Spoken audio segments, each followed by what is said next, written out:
there are several aspects to it.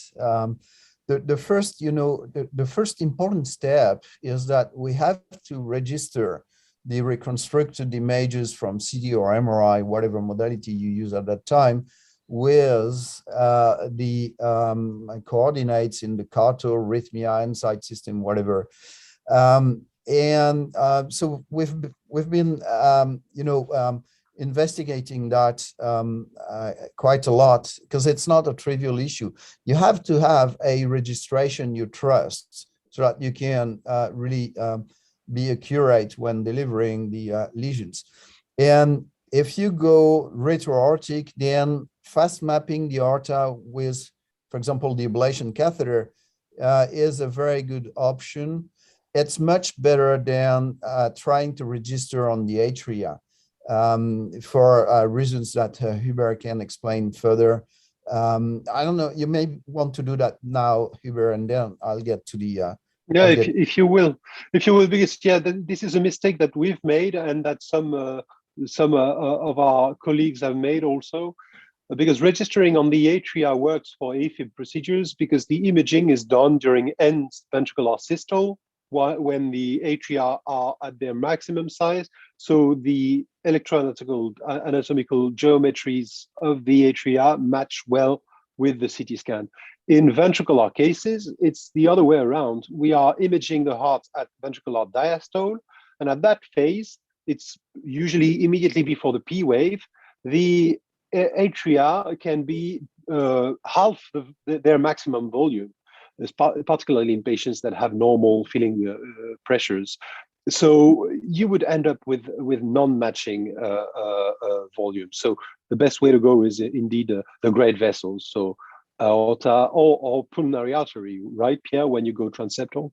That's exactly right. So if you choose for whatever reason to go transeptal, and we often do, because we, in those patients with myocardial infarction, you may have plaques in the aorta, and you don't want anything to migrate, of course. So we often get a transeptal approach, and then we would fast map the pulmonary artery and the two main branches, right pulmonary artery, left pulmonary artery.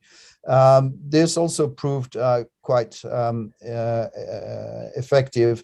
And you can also fast map the coronary sinus, for example. Again, this takes a few minutes, typically 5 to 10 minutes. And then we perform that registration. We would then take the ablation catheter, which is magnetically navigated in every system, and go to the apex of the LV just to have a further trust into the quality of the registration. Of course, if your catheter is 5 centimeters out of the reconstructed LV, there's something wrong. It usually doesn't happen. But so once you have confidence in your registration, then you can have a look to the models and define your ablation strategy. Again, this can be done before the ablation. It can even be discussed with the patient, because you have typically the images done before ablation as per the international recommendations. And then what you see here coming in and out is our understanding of the substrate. So the plain white lines are contouring the areas of barriers where the electrical propagation is almost not possible. And between them, in green, you have the CT channels. And again, we did not anticipate that, but this matches very nicely with VT isthmuses. And so this is defining our targets. We would aim at interrupting these potential isthmuses for VT in the scar.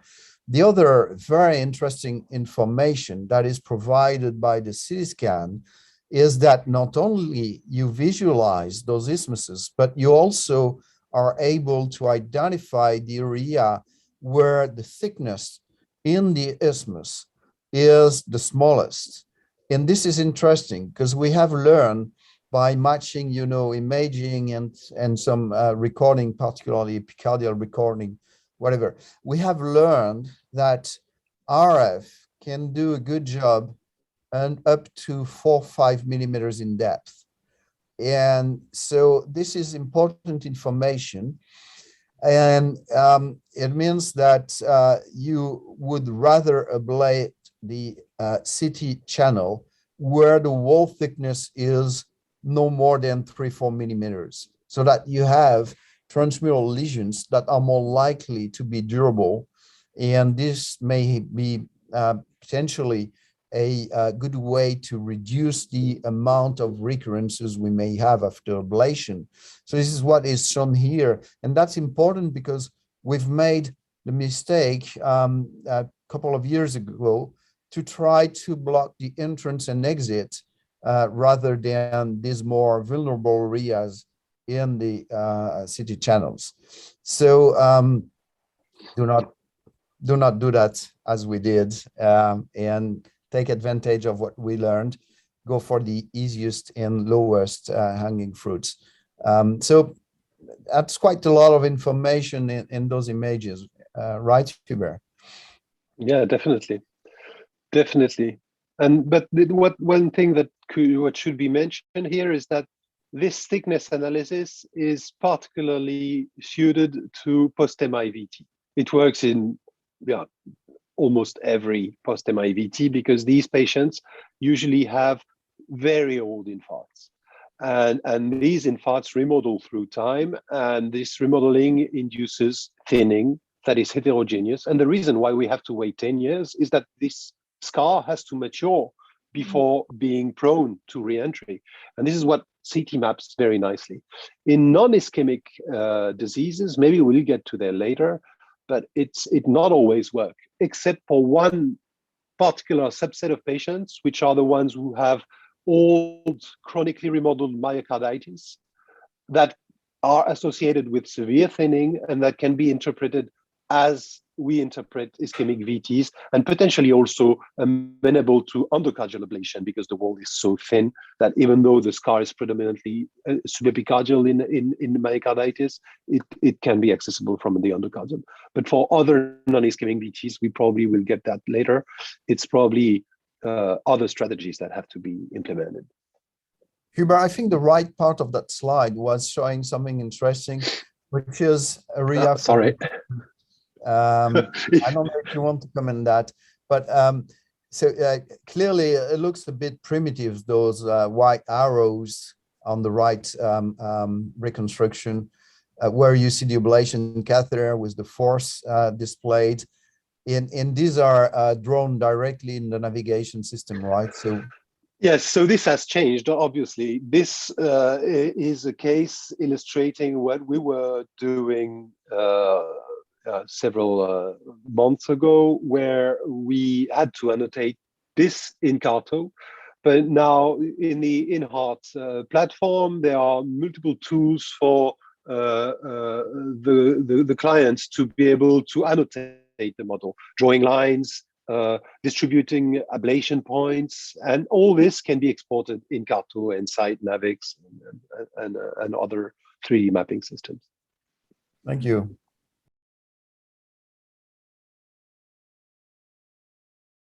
This is very important.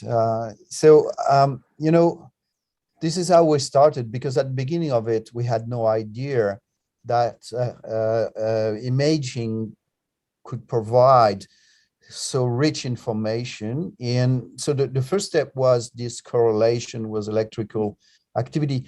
And then we had a hybrid approach, which is still used by some centers a lot, in fact, many centers, where they take advantage of knowing where the substrate is, and then they map more specifically and they focus on that area of the heart. And so they save time by doing so, but they keep mapping as they used to and as they would without image integration. Now, we did that for quite some time, and we no longer do it. We, as cases were going, we thought look, maybe we could just directly go to the spot as indicated by the images and deliver energy there. And we went as far as no longer using any dedicated mapping catheter. So the latest version of this approach, which is a bit provocative, is just using two catheters. We typically have one diagnostic reference catheter and the ablation navigated catheter in the navigation system. We just fast map the aorta or the pulmonary arteries and then go straight to the CT channels and ablate. And by doing so, we save a lot of time, of course, and some money as well, because we do not use this mapping catheter. I'm not saying that this is the only approach or the one that people should choose, but it exists and it provides interesting results. Can you, Pierre, elaborate a bit? So you showed us in the previous slide how you were blocking these channels. So a line of ablation that transects the channel. Can you tell us, and you were also showing us where you would put that line along the channel on the thinnest area in order to be transmural. Can you tell us what's your local endpoints? Because yes. I believe that these cannot be blocked. Yes, that's very important. It would be quite tedious to demonstrate block on each of the CT channels, and definitely would require extra catheters. So this is not the approach we've been following. Rather, we'll look at electrograms where we transect the isthmus, and it's a good thing when we no longer see any lava abnormal potentials. But this is not always possible because it's just one line and you get far field activity even from the lava that are adjacent, because it's important to understand that this approach is quite different to the lava elimination. We leave plenty of lava. We just block what we think is going to be responsible for the VT. And so the simplest and yet quite robust endpoint we ended up with is just to pace with the ablation catheter the standard loss of capture with 10 milliamps and 2 milliseconds pacing strength. And we're happy when we lose that capture. Again, this is probably more meaningful in really thin areas where you just have 3 millimeters wall thickness as compared to what you have in healthy myocardium, I think. And, you know, it has been quite successful. And then we have a more global endpoint, which is non-inducibility, of course. This one has been there forever. Yeah, but it's very important, this non-inducibility thing, because this is very reassuring with respect to the efficacy of the procedure, because our experience has been that, you know, by doing so, the majority of patients are non-inducible, and you are out of the lab in less than 2 hours for a VT ablation. So it's almost as fast as a PVI, very, very close to being as fast as a PVI for AFib.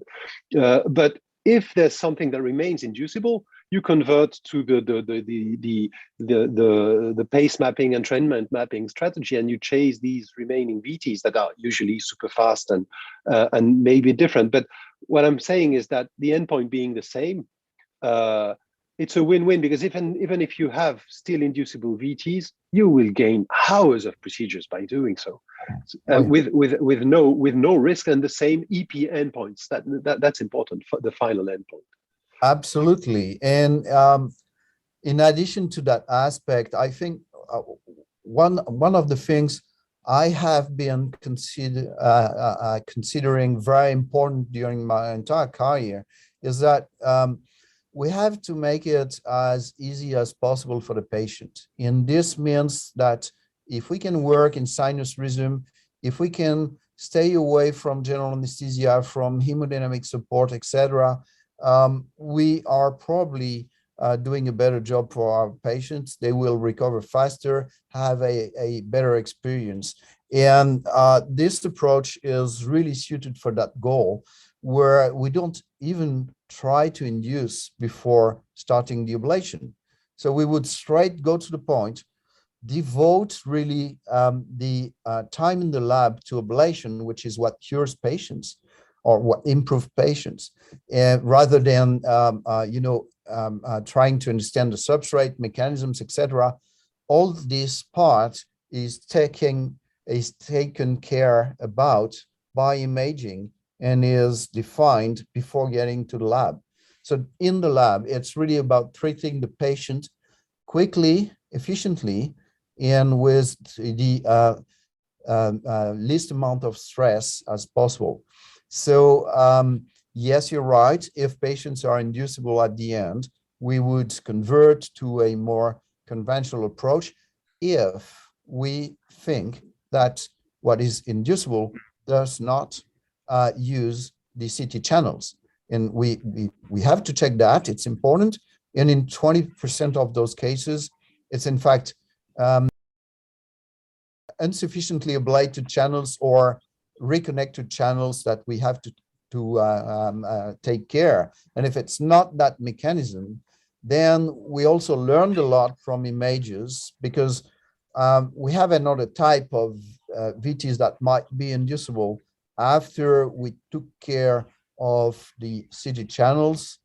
And these are typically faster, may not be that sustained, may be polymorphic, and typically use the substrate in the periphery of the scar, where the transition from dense scar to healthy myocardium is very smooth and take 2 to 3 centimeters.